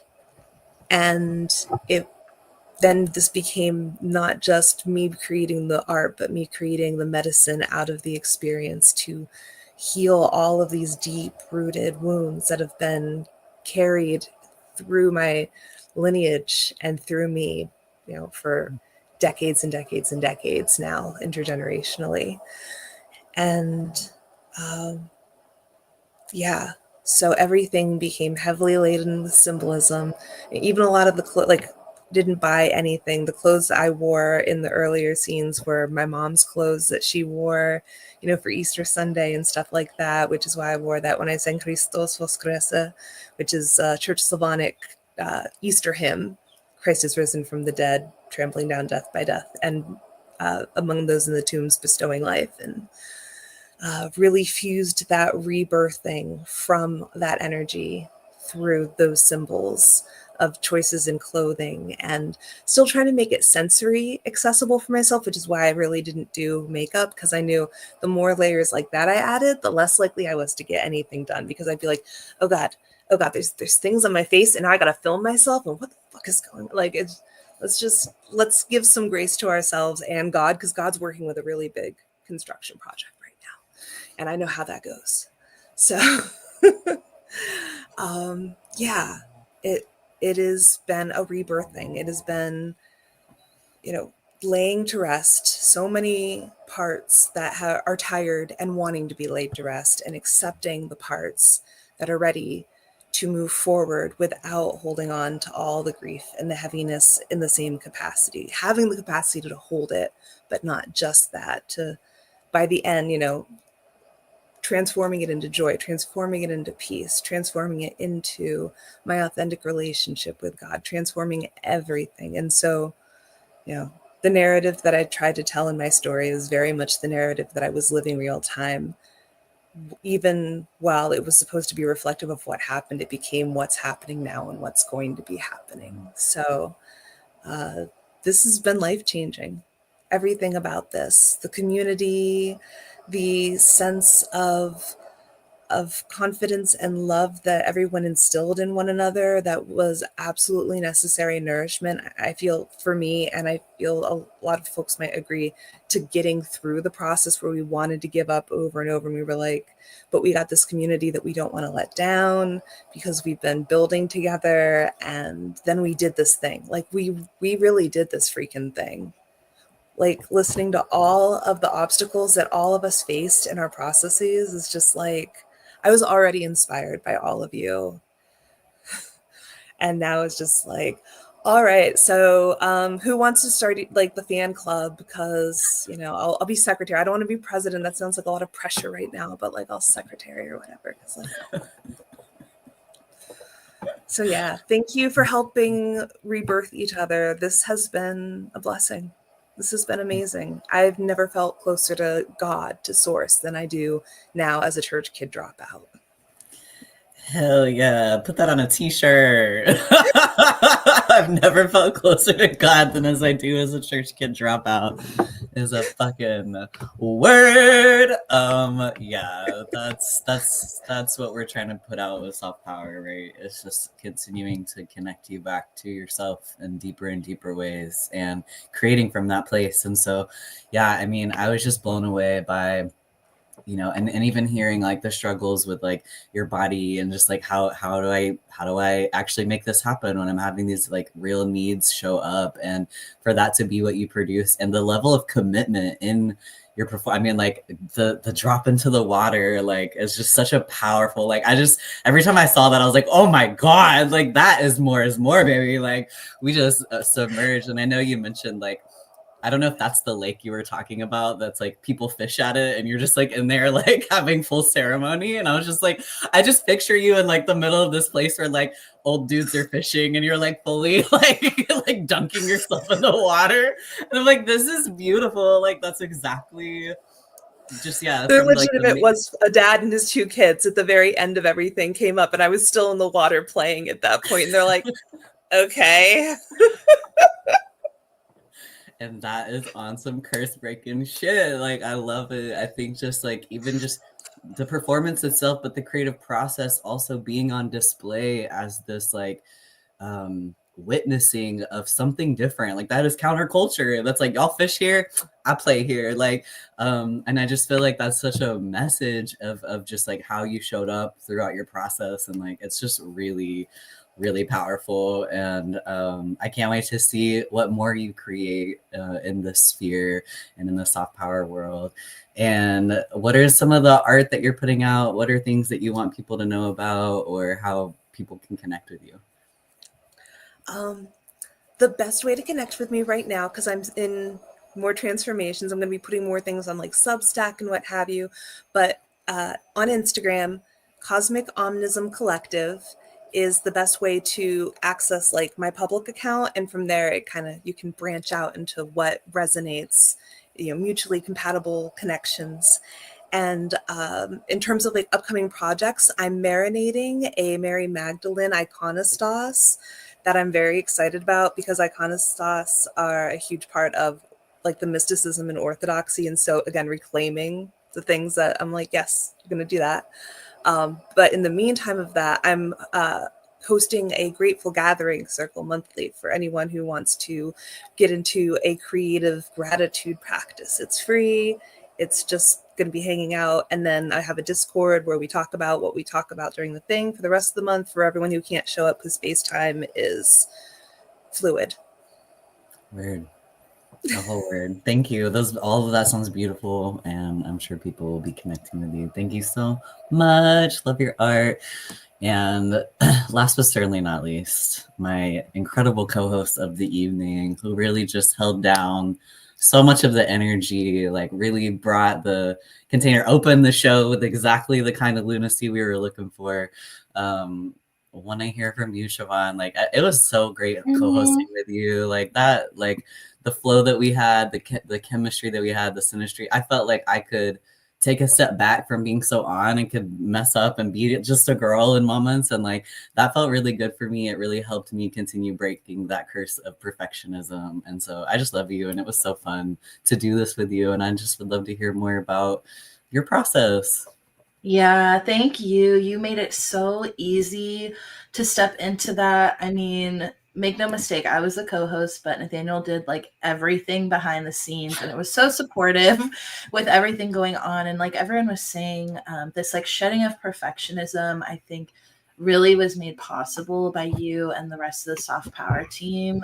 Shout out Midori, Kiki, and Flo, because to let my art take the center focus for even like the whole month practically with everything else that was going on, there were all these moments where I'm questioning myself, like, is this a priority right now? Is this what matters? And I'm kind of always up against time. It's like me versus time always.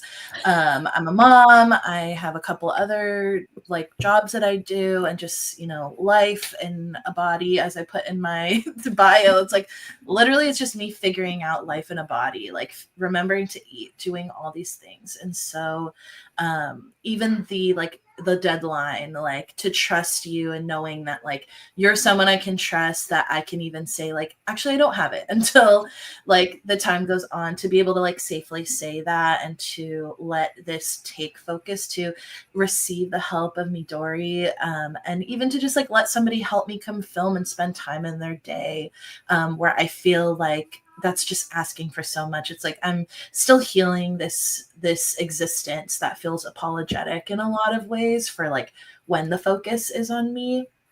And so this was a really beautiful process of belief for myself that this is something worthwhile, that this is a form of service, because it was, and I'm really getting to see that in the feedback.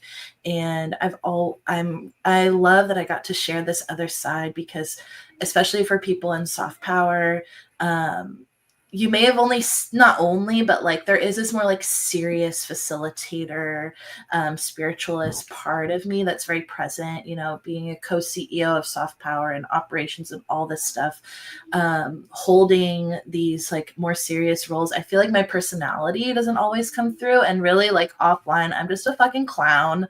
Like my friends know that, like I'm truly just a clown.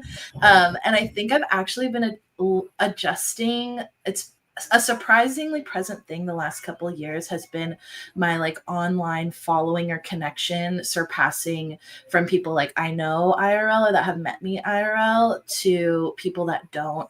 And it resurfaced this stuff I had already been working on around over explaining myself and all the identity labels. And like I intentionally kind of like stopped sharing a lot of identity labels online. And you know, there's a privilege to that. There's like layers to that, but I knew that for myself, to present myself in this way and just like the goofiness, I really loved ramping it up with like all the edits and stuff in the end, because I'm just like, I'm going full send on this silly little chick that loves to just make her friends laugh. And I really resonated with what Little Baby Pug said, that this wasn't really entirely for myself. Like it still was very audience focused, but that was the healing that I got, was like also to believe that my service could just be making people laugh, and that's valid, could just be being seen in that way. And the process was, I had this vision in the very beginning with these songs, and similar to what Mona said about like, and Poppy about like budget versus like what we're really working with here. Like the lighting was one thing for me. Like the first song I had, the first vision I had was very like Madonna horror. thing. And so I had this like very sexy song in the beginning because I really felt this relationship to being objectified being very central to it, and really exploring what that meant for me to be like a child who was called sexy at like 7 years old, and like because my body was shaped a certain way, and this like rejection of it, and then like not caring about my looks. I really didn't put too much. I was asked this before by Willa, who asked me before, like, what was it like to like grow up in San Francisco where you saw just like weirdos around all the time? And I was like, really, I just have looked like this my whole life because I never felt that like clawing to like express because I didn't really care. And now to see that through drag that I now like am opting in because I'm embracing it, and it's so much more fun to embrace my life as drag. I've even like gone back to just she her pronouns recently because I was like, Siobhan is the drag. Like I am all the genders. I've been all the genders. Like Siobhan in this life, like there's something in my natal chart and all these things that shows to like being objectified. And in what's in Vedic astrology, my moon is Dhanishta, which the phrase with it is a desirable object. And so I've really been thinking about that and processing and embracing that of what it means. And in this, to shed the perfectionism also was like shedding wanting to be seen as pretty. Like, and I could have gone harder. When I look back, I'm like, dang, I could have gone uglier. Like I should have gone a little, like my hair is like off, my makeup's off. And like, that was intentional to like not be perfect because of this perfectionism that I've held and felt pressured to. And like my appearance, like for those that don't know, like I grew up really interested in musical theater, really interested and talented at singing at a young age and like performing on stage. And then it was my grandmother, my dad's adoptive mother, that like paid for me to be in these camps and programs. And so when she passed away, when I was in like 5th or 6th grade, that pretty much all went away. Like a lot of my extracurriculars kind of like disappeared because she was the one who really made that happen for my parents, being one of 4 kids, one of 5 in the house because my sister had a baby, was a teen mom. So, you know, we have this big crazy household, and like that was my thing, was my grandma taking me and signing me up for camps and giving me the little CD of like Broadway hits of shows that I've never seen still to this day. The only Broadway things I know are like ones that were made to movies. Because that's what was accessible to me. And getting older, feeling like I always knew who I was, but then, and like people knew that in me. Like I don't think people who knew me young would say like, oh yeah, she was a people pleaser, whatever. They'd probably be like, she was pretty free seemingly, but it was my own self. It was like a very internal pull that I now see as like spiritual and ancestral that silenced my own self when I got pregnant in 2018, knowing what kind of birth I wanted and then silencing myself to fit myself in the status quo, to the point where that when I then had my like breakdown where I was honestly suicidal, thinking that the only way to there was no way out of this mess I had created. The only way is to like hit reset, which is very dangerous for someone who understands multiple lifetimes, because I'm like, oh, who gives a fuck sometimes, like, and that being like just really not understood and not even respected. Like it wasn't even taken seriously when I was suicidal. And I remember one of my parents saying like, don't say stuff like that, and like just kind of like brushed over it when I like opened up about it. Because I was not taken seriously. I always have like hit with this humor and had a lightness. I'm Jupiter ruled, so I'm always going to bring an optimism and a playfulness that's true to me. And so to have this venue to really let that be free, while I also get a little more serious in my material life, as I'm still navigating resourcing myself after marriage, after all these things, and to have like family and that doesn't understand it, that's like, well, you weren't pressured by anybody. And it's hard to like convey that like those binds were so deep that it was silencing myself, and that was real as fuck. So yeah, by the end of the story, we had genie in a bottle, and that was that realization that I was the magic. I am objectified and commodified in that way. Like, sure, shake me in a bottle and let me pop out, and I will like bring miracles to your life, which is what I've done for so many people for free, while like just martyring myself, while giving so much to people, having not much to show for it, and then to like step on there and just to be, you know, I'm like busting out of my real wedding dress. I'm not the same size I was 7 years ago, and that just like letting my body be seen, it's just really freeing. So this really felt like similar to what Pug was saying. Like this is like releasing the kind of like the pressure gasket or whatever off of like what's been bubbling, and I'm so excited for this art form to develop and to get like just really, yeah, just to keep exploring it, because there's so many facets of what it's meant to be objectified in like really dark ways and also really hilarious ways. And I think I finally, like, this is really supporting a stage in my life where I've been like asking my spirits, what is meant for me in this life? Like, what am I here to do? And they said, use your voice. And I have used that voice in many ways, like birth justice activism and all these other ways that I've used it and that I met you all through.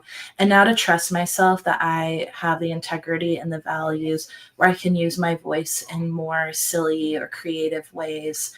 And that people actually care and like want to engage with it is really, really like transforming what I believed about my value and my what value I give as an object of spirit and like as a little prism myself. So thank you. Oh, thank you. That was a beautiful word all around. I resonate with so much of what you shared.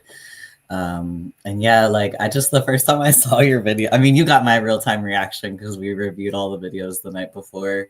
And we were joking, really, we should have live streamed this without like just our reactions to everybody's videos, because we were just like, I mean, I'm sure you all were feeling it too, but when yours came on, I was just like, damn, that's a drag queen, baby. Like, I was just like, this bitch knows how to do drag. Like, I was just like going, I was like, oh my God, like to watch you awaken into this expression of gender, especially in that opening scene, was like, just it hit, it was on, and just like I really resonate with the lunacy of patriarchy and like you know, dreaming of like the perfect man and to come and rescue you from your life. And it's like I definitely towed the line of choosing that path quite a few times in my early life. And I just loved like the whole journey you took us on. The nails, like there's been so many comments about the nails, girl, like at the end everyone's like, damn, them nails, like, you know, just the choices that you made.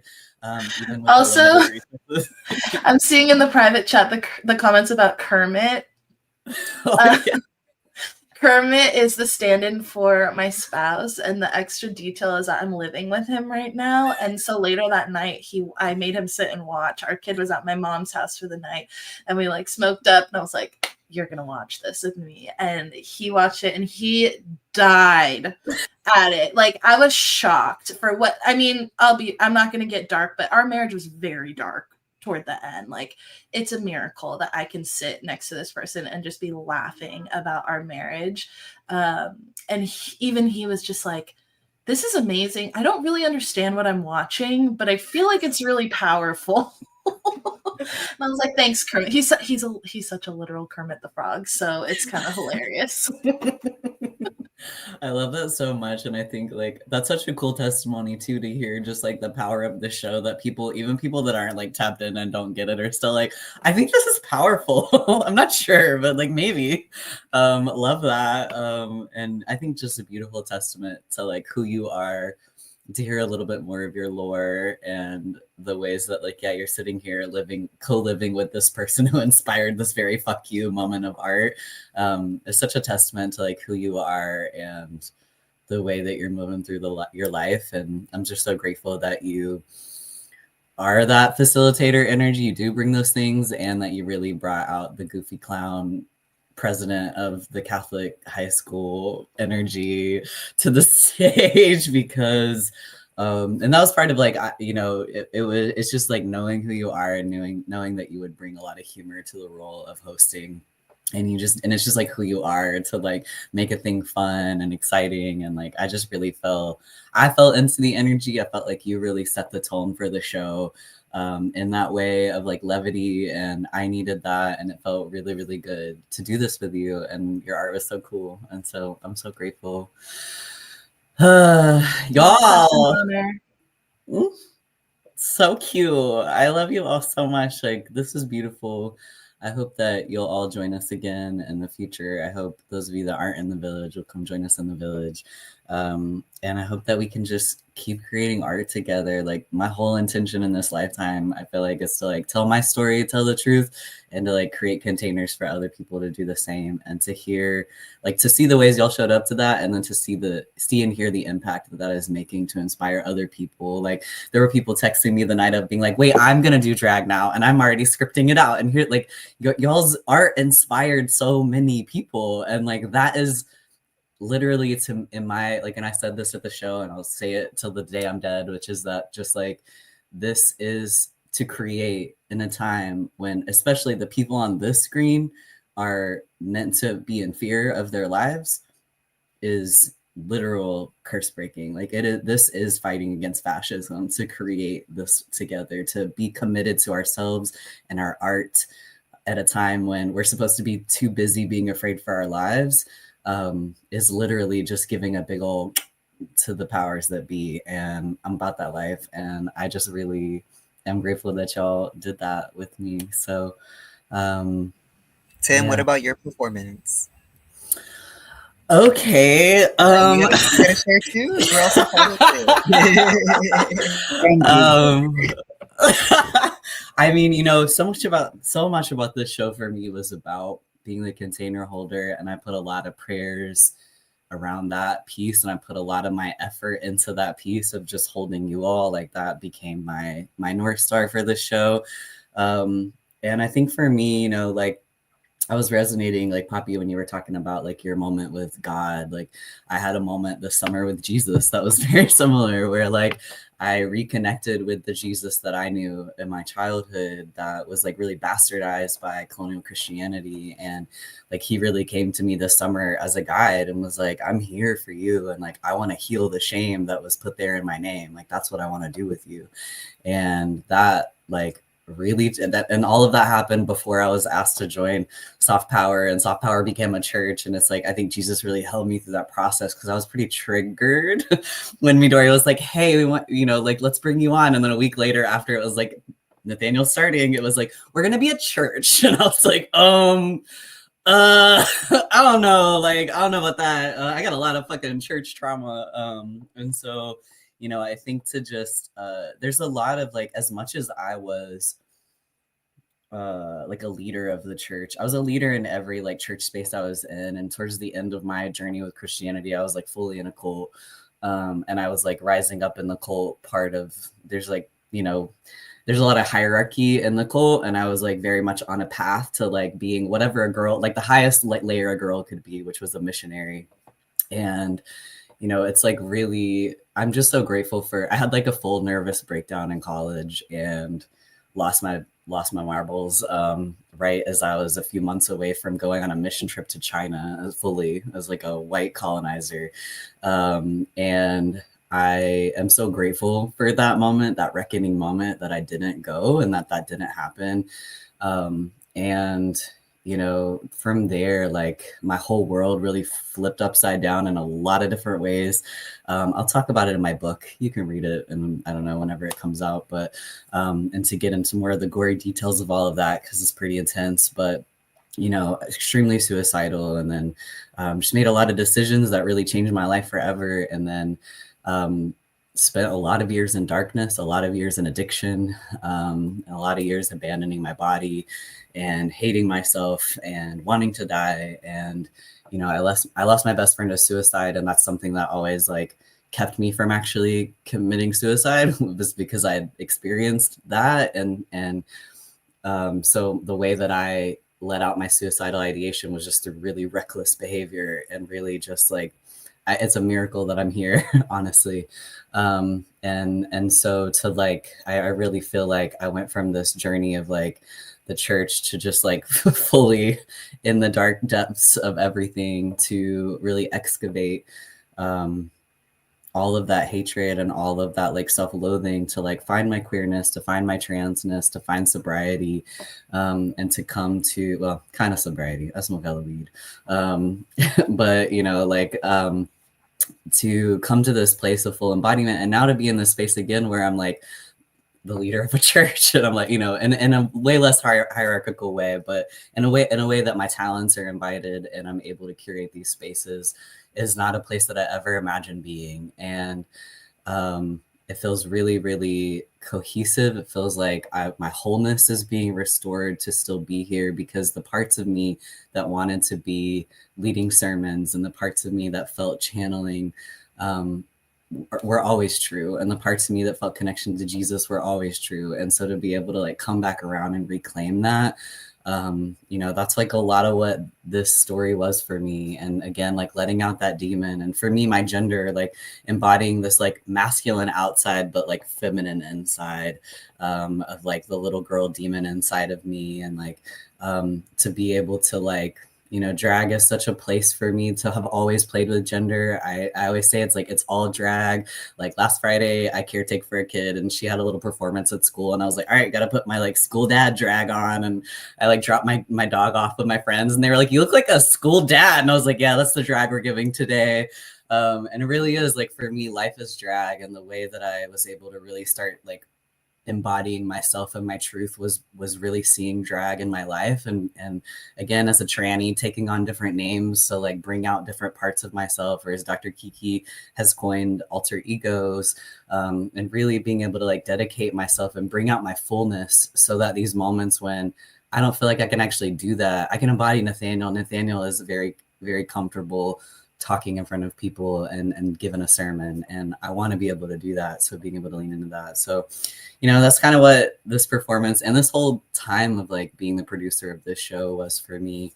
And yeah, I'm grateful for the opportunity. I'm grateful to Soft Power for seeing my voice and seeing my value, and always giving me space to create and like hold the spaces that I want to hold. I feel really like seen and loved, and I feel like I belong here, and finding belonging is so important. And that's part of what the church felt like for so long, was like a place that accepted me, because I was so bullied at home and bullied at school. And church was a place that I got to go to where people didn't bully me as much, and I felt like people actually saw me. And so to come here and to like find that again, and find that like that holding, that seeing, that celebrating of who I am, and my fullness and in my truth, has been really grounding for me. And these last couple of years of just chaos and tower things that have been going on. So that's what I'll say about me. Thanks, Poppy, for encouraging me to share a little bit more. And thanks to the folks who have stayed with us. I know this is much longer than our normal our normal moon day, but it feels worth it. I'm so grateful to have integrated with you all. And I hope that you all will continue to stay connected with each other and partake in each other's medicine. And like, we just continue really like caring more and more about each other, protecting each other against these systems, showing up for each other, and knowing that we have each other to lean on. So that's all I got. I just want to invite everyone close. Oh, go ahead, little baby pug. Thank you, Siobhan. You were like nicely inviting, and I'm like, I want to say thank you and I love you, everybody. And also just mention, I double checked against the flyer, and almost every performer was here. So I just think that's really cool. I think everyone. Oh, Jamae, I'm so sorry. I was like Catnip Evergreen. That's not Jamae, but is that you? That's you. Everybody's here. I think that's so cool. Someone had reached out to me on the day of the event and was like, oh, I'm so glad I got to hear from the artist. And like Poppy said, I too like had things I wanted to say that I didn't get to say even today. I was like, damn, I didn't even talk about all this other stuff. So I just like appreciate all the space and opportunity for connection and just like the intentionality. I think that the work that y'all are doing as a soft power team is very impactful, very meaningful, and I'm grateful to be a part of it. Thank you for being part of it. And I kind of want to throw an invite. If anyone shares like in writing or recording or something, email it over to us. I would love to share it in an email out to the community if there's more you have to say. And I just wanted to share the gatherings that we have this week because we got Soft Power Choir tonight for anybody listening or joining that is looking for some connection with the voice. Tomorrow morning at 10 a.m. Pacific, I'll be holding Village Co-working, which is just a body double session for a few hours. April 3rd, we have Art Alchemy Activation with me, Dory, and that's a beautiful creative intuition space shaped by her alchemy and Taoist studies. On Sunday at 10 a.m. Pacific, I'll be holding Soul Spa, and that's a drop-in Reiki space. It's like a big, juicy meditation. And then we're back at Moonday Grounding every Monday at 10 a.m. Pacific. So that's it. Thanks, y'all. And I will ring us a little bell to close this additional space. Thanks.